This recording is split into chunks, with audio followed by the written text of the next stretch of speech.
see lovely food in the back. So when you're done, as you're done, please grab a seat, relax, enjoy your food, and get ready for Media, IP, and Web3, the asset. RWAs have been looking, are they what we're looking for? And our moderator from the Director of Technology Operations of Beacon Media, Mr. Waseem Shabout, to the stage.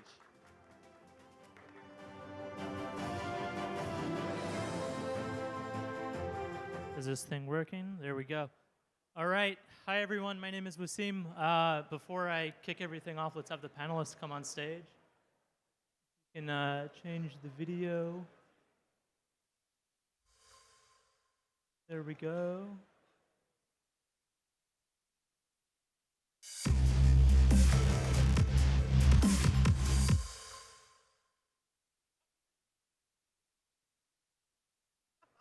There we go.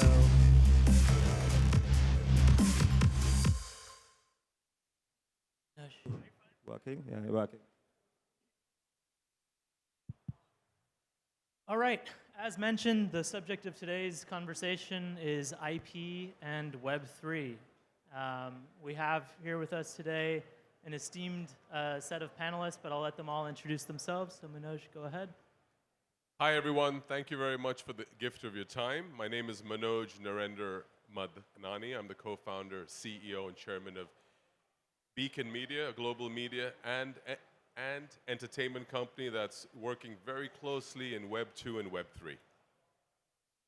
Hey everyone, my name is Daniyal Inamullah.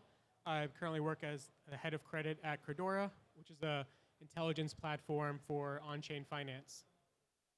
And hi everyone, my name is Mihai Mosneanu. I'm heading up institutional sales for Obligate, which is a Swiss-based infrastructure and marketplace solution for debt issuance. So we bring debt capital on-chain. Awesome. So before we get into IP, let's talk a little bit about the Web3. So you guys are building what I would consider TradFi infrastructure, but choosing to build it on-chain. Can you guys talk about the motivations behind that? Why did you go with building something on-chain versus just traditional fintech? Sure, I'll start that, I guess. So maybe I think it's worthwhile to give a bit of my personal background quickly on how that kind of links up to Obligate, and it's a good segue into the broader discussion. So I spent 13 years in investment banking, primarily with JP Morgan in London. The latter part was in private credit, so origination and distribution of that.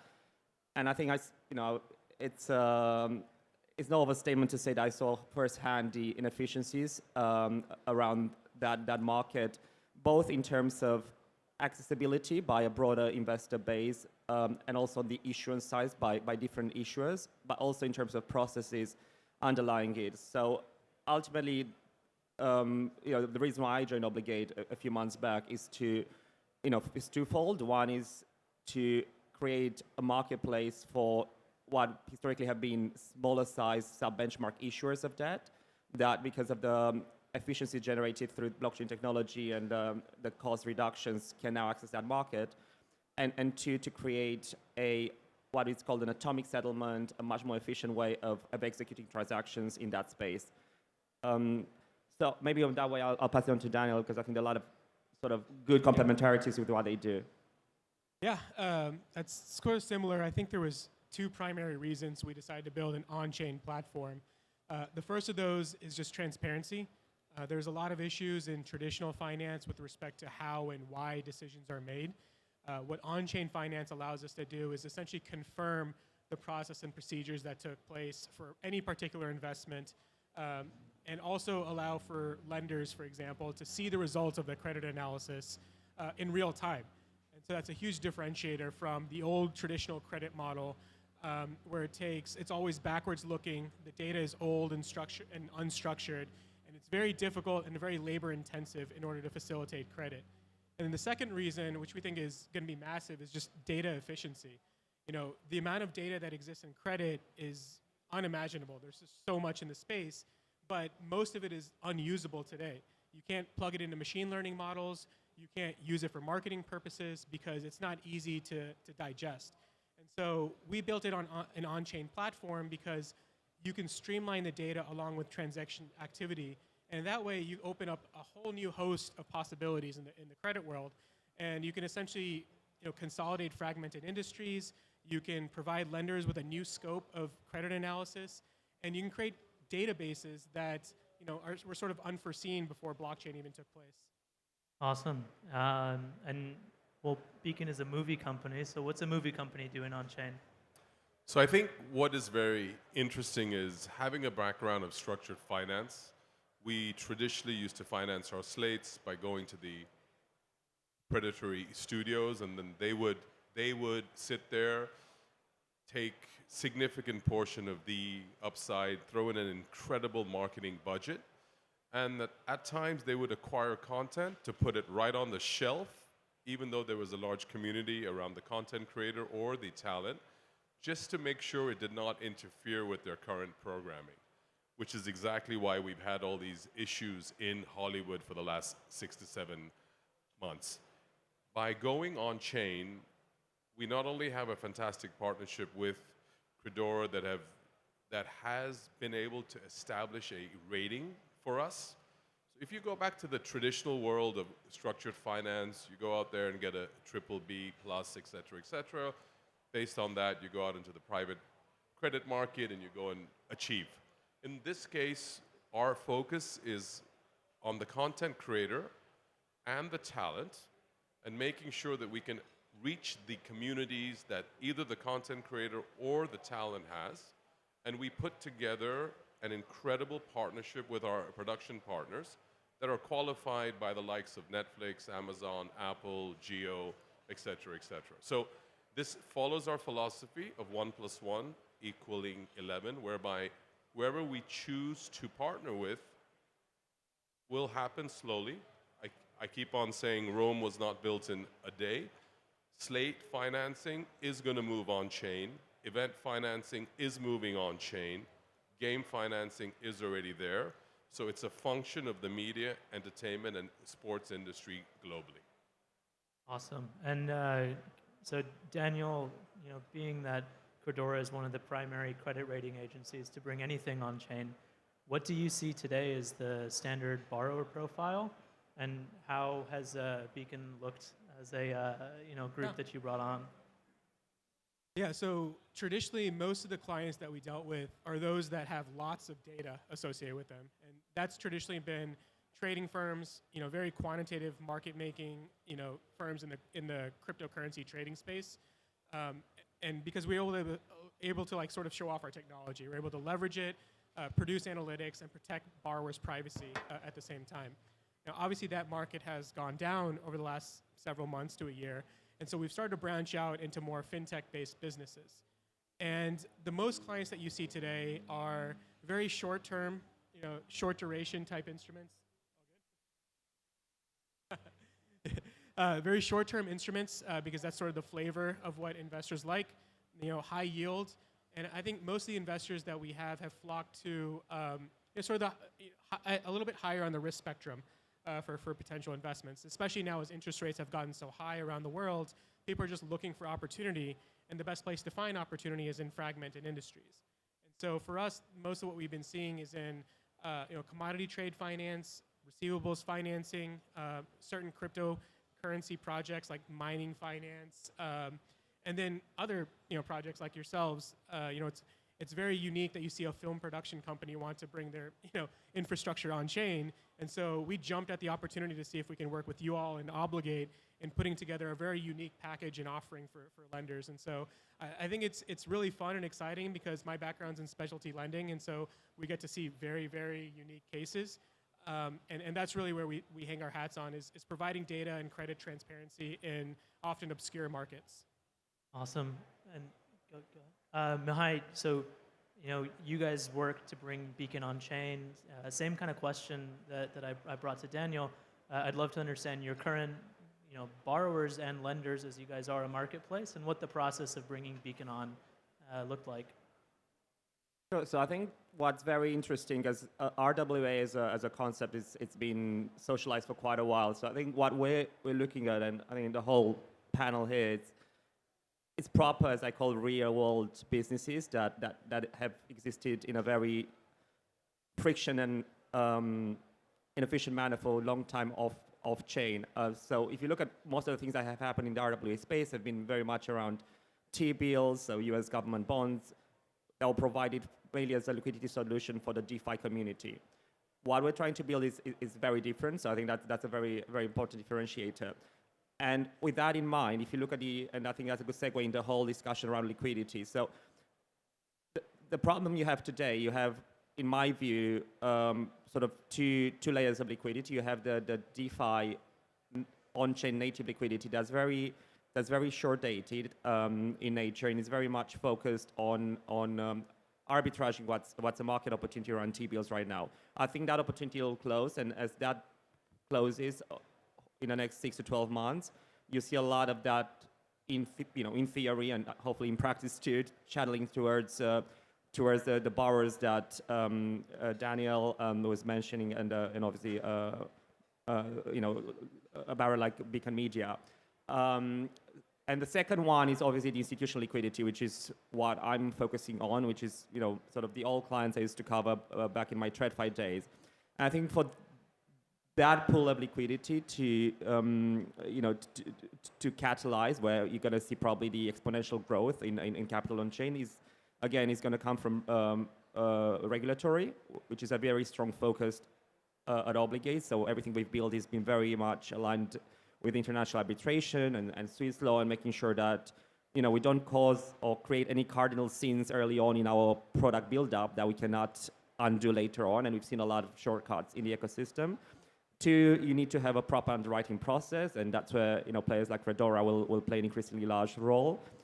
And 3, most importantly, I think it's going to be liquidity, and that's something that the whole ecosystem is working on. How do you marry the, as I call it, the left-hand side of a transaction, which is the issuer, with the right-hand side of a transaction, which is a lender, and then you create that velocity of capital that on-chain should happen in a frictionless and transparent manner. And for that, interoperability is obviously the answer. Cool. And Manoj, with a background in traditional financial markets, now trying to bridge that world into an on-chain capital formation with Obligate, what did you see as like points of conversation as you were speaking to other fund managers about coming on chain, about using this infrastructure? What were the good? What was the challenges? So I always take a step back and tell everyone that Rome was not built in one day, all right? When you have, in order to be successful, you need to have a hybrid of Web 2 and Web 3. So we do have traditional equity, but we're also providing the communities an opportunity to invest directly in the content creator or the talent that have their own communities globally and understand how to activate. Daniyal talked about data. Everything is driven by data today.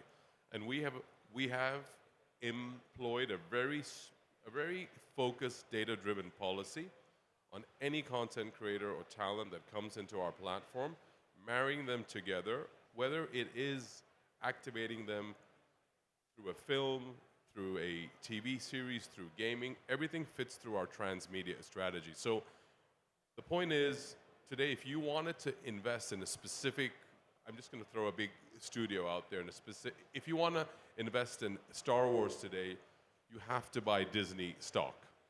If you want to invest in Deepak Chopra, Russell Peters directly, you can invest in Beacon Slate, or you can even activate in our physical events or digital strategy. So we offer optionality, and that's what I think people want to see in the Web3 on-chain world today.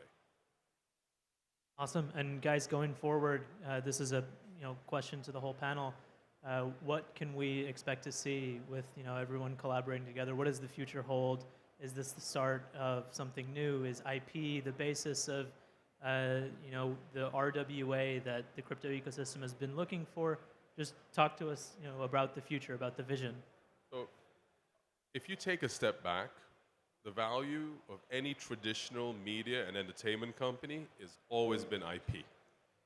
And what we are seeing here is the more cross-pollination we have between the likes of Obligate, Credora, Beacon Media. We are an IP consolidator, creator, acquirer.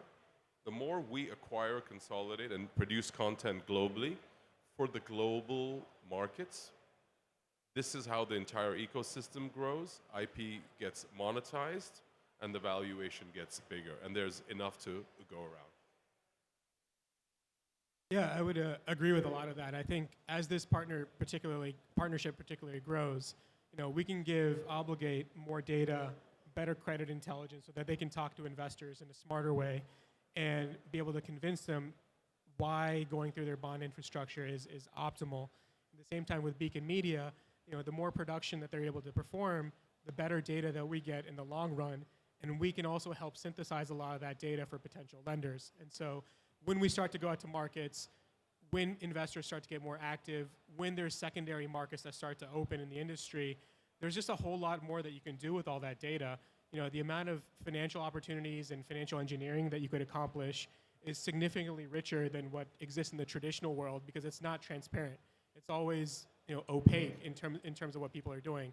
But when you create platforms on chain, you completely reveal everything that's going on. And with better data, you give benefit to that data transparency at the end of the day. And I think that's a very powerful concept that I don't think this world has yet to grasp.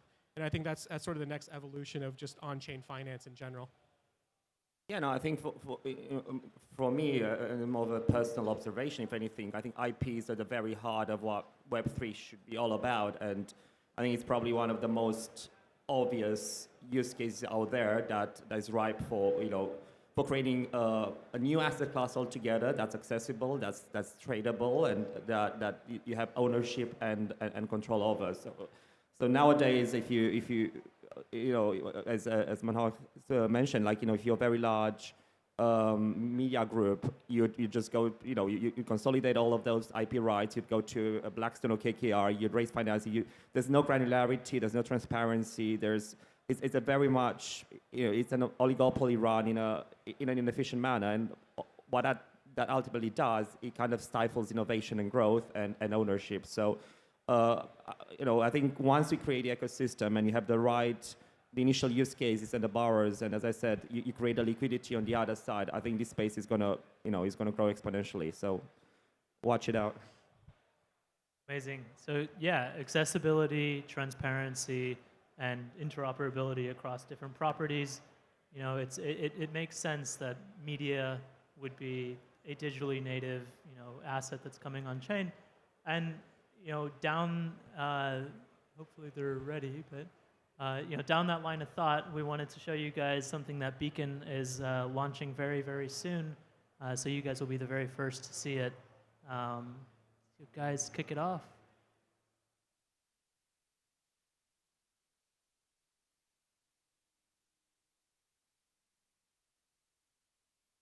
Our next guest is a New York Times bestselling author who Time magazine called one of the top 100 heroes and icons of the century. The world-renowned pioneer. He means so much to so many people all over the world. Please welcome back Deepak Chopra. Deepak Chopra right here. Deepak Chopra. Dr. Chopra. Spirituality is a journey into self-awareness. It's finding out who you really are. It's your true self. When we are there, we experience love, compassion, joy, equanimity. What we really need to seek in life are the real things, like peace, like harmony, like laughter, like knowledge, like love.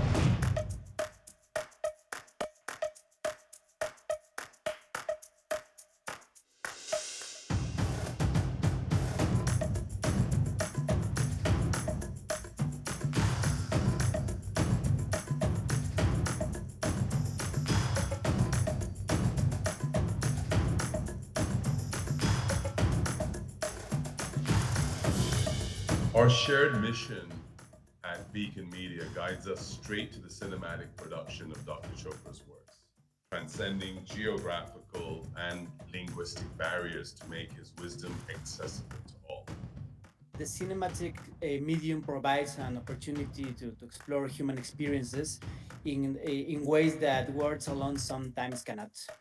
These adaptations will enable audiences to immerse themselves in stories that encapsulate the essence of Dr. Chopra's wisdom, fostering a connection that goes beyond the page.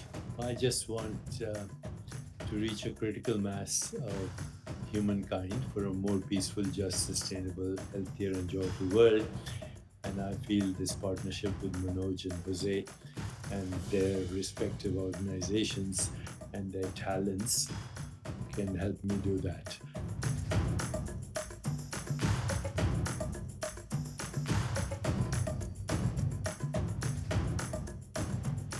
When you dream alone, it's your dream, but when you dream with others, it becomes the dream of the world.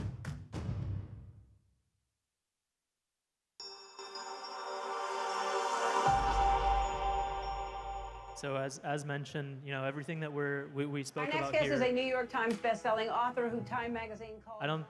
That was the first time I've ever been cut off by Ellen, so that was kind of cool. But as we were, discussing here, this is not theory. This is something that Beacon is doing in practice. So we wanted to show you guys kind of what that is. Hopefully, you got to scan the QR code.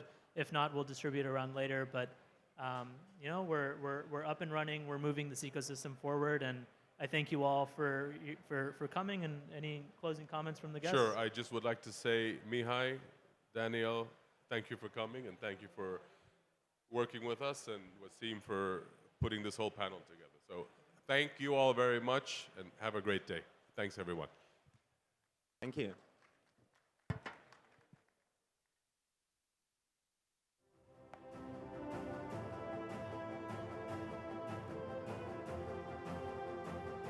Wait. Stay for pictures. Stay for pictures. Or no. There you go. Awesome. Let's give them a great round of applause, ladies and gentlemen. Good job, everybody.